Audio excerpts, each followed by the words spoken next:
everyone. I'm Janelle Molony, author and historian, and I'm at Fort Casper with my friend Steve Dacus from the 11th OVC and Research Arsenal. Yes, yeah, indeed. Yeah. What is Research Arsenal? So it's a kind of the elevator pitch is it's a online digitized database where you can keyword search photos, diaries, letters, and orders from the military side of things. And there's a lot of civilian items in there as well. But going to the National Archives and going to a bunch of other state archives, there was no central location that I could search thousands of, like, say, letters, right? We have the largest text searchable database of letters and diaries on the internet. I mean, this is even Library of Congress, National Archives, even other state archives. We have more than 30,000 pages of letters that you can search that are keyword searchable. Photos, you can keyword search items in photos. So anyways, basically it was my own frustration that I'm like, there has to be something on the internet for something like that. And there wasn't. So we've spent the last 5 years making it. I really could have used that when I was writing my book. Right.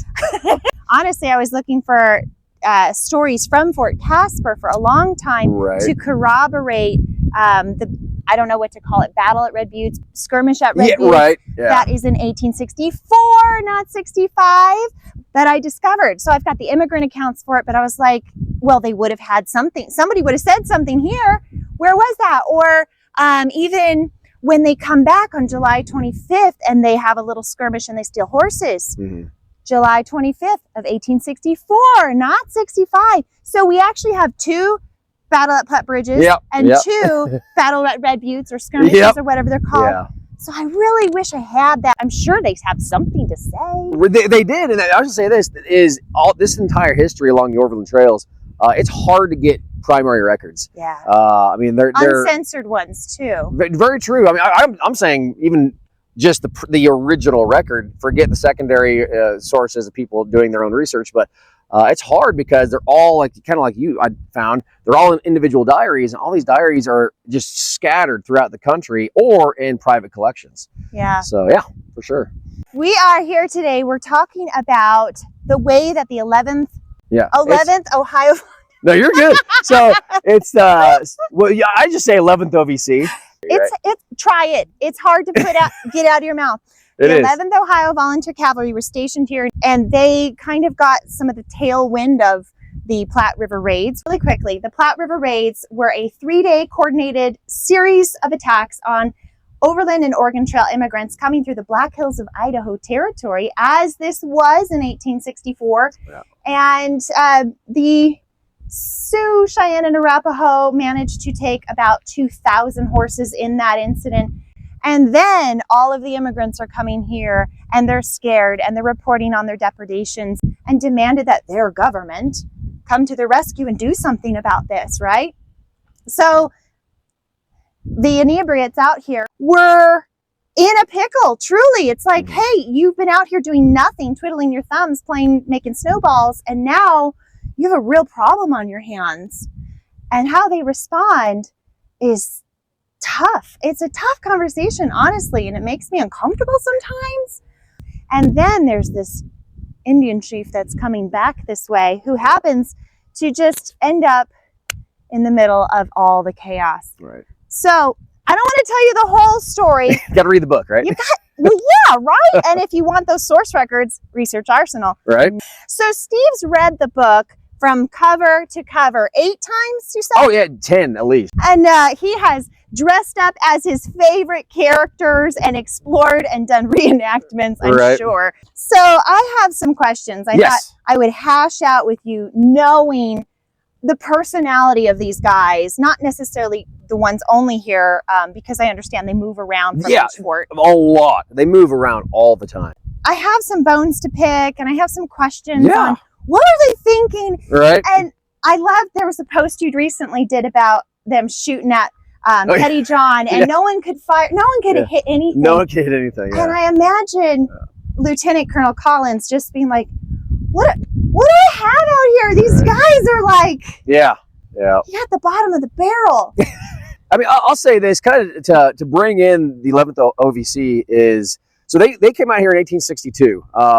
So, when the Civil War breaks out, the original units, or the normal Army cavalry or infantry that was out here. They go out east to fight the Civil War, and then for a little while, this place is just not regulated and open. So then the 11th OVC comes out here in 1862. They come into Fort Laramie, and then actually they build Fort Casper here. Of course, it was Platte Bridge Station at the time, but in 1862, and from 1862 all the way to 1864, they suffered through the winters. They suffered through multiple attacks. To start off with, it was relatively benign, but obviously going into 64, and then of course 65 was crazy. But 64 was bloody as well. And you got to get in the mind of these soldiers. You signed up to fight in the American Civil War. You're not going. Yeah, you're not going, right? Yeah. That'd be like signing up after Pearl Harbor, ready to fight, in World War II, and then you're sent to Greenland to protect whales. It's not what you signed up for, right? So they get out here. They're not happy. They're cavalry, but they walked hundreds of miles before they got their horses issued to them anyways, which is common because the 16th Kansas came out here and did the same thing. Because we need the resources out east where the real action is happening. No, actually, that's 100% that's what it was, So you can joke about it, but that's what it was. I mean, they were given just archaic weapons for the first few years out here. And so especially by 64, they've gone through a couple winters, they've gone through a couple summers, and with I'm not gonna say zero, with very little oversight. And when you have no oversight, when the boss is away, the cats will play, right? Or the mice will play, whatever the saying is.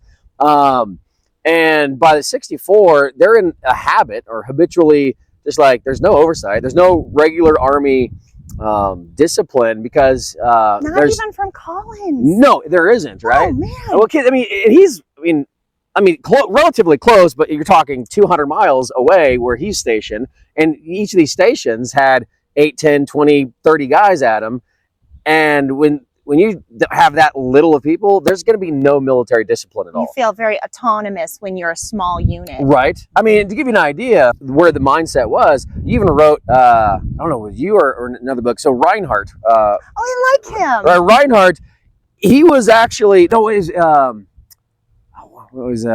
Marshall. Yeah. Is the other guy. Hervey Johnson. So Hervey Johnson, in his letters, he was mentioning that Reinhardt was basically planning on being a store owner, a sutler. Basically, he was gathering these cows and these oxen he's making a business. And so when you combine Reinhardt kind of making a side business, all these other officers or soldiers doing side business work on the telegraph, you have over in South Pass, you have soldiers that are being, they're actually going and mining gold. Yeah. They left their station, and these entire groups of soldiers are mining gold as a side business. And so there's no military discipline. There is, but not like back east. Well, Collins is scooping off the profits of all these musical performances he's having. Truly, they were drunk. Eugene Ware says he could hardly go one day with his men being sober. But I hate to just, pick them apart, because it's easy from, hindsight being 20/20. Yeah. It's easy to pick them apart, but at the same time, they were stationed out here.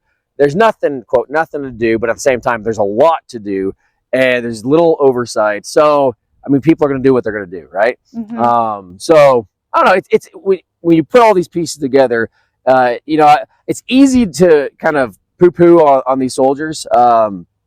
Even a good argument is between the 11th Ohio and the 11th Kansas soldiers in 65 that were out here. A lot of the soldiers on both sides of those regiments, they're fighting each other, but from an outside perspective, there's more to the story than that. It's I guess two office cultures when the office merges, and you have to kind of figure out the new way. Yeah, it is. So it's history's so relatable. It is very much. So I hate being like, oh, they suck, but because there's a little bit more to the story than that. But yeah.